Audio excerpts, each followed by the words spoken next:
I never believed the rumors about the old municipal building, the one that sat at the edge of town like a tired sentinel.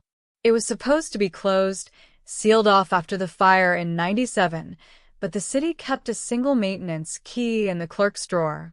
One rainy Thursday, the lights flickered and the power hummed low, as if the building itself were coughing after decades of silence.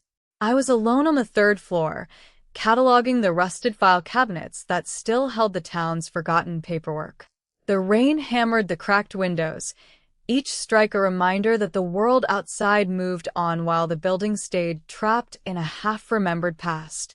The fluorescent tube sputtered, bathing the hallway in an intermittent amber glow. I felt the key's cold metal against my palm, an unsteady promise that the doors I'd been warned never to open could be turned. When the lights finally died, a thick darkness swallowed the corridor. I fumbled for my phone, its weak screen casting a thin, trembling circle of light. The silence was absolute, except for the distant drip of water pooling in unseen cracks. I heard it then, a faint, rhythmic tapping, like fingernails on wood, coming from the basement stairwell. My rational mind whispered that it was the building settling, that old pipes sang in the rain. Yet the tapping grew louder, more deliberate, as if someone or something was counting each step I might take. I pressed the key into the lock of the rusted pantry door and turned. The bolt gave with a sigh that sounded like a sigh of relief from a long-buried secret. Inside, the air was colder than the rain outside, and the smell of damp paper and ash clung to my throat. The pantry was empty except for a single wooden chair placed in the middle of the floor, its legs uneven, as if it had been moved many times. On the seat lay a ledger, its pages yellowed and brittle. I opened it, and the ink was still fresh, as though someone had written it moments ago.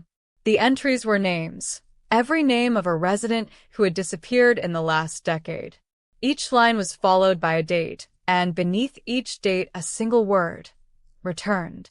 My heart hammered against my ribs.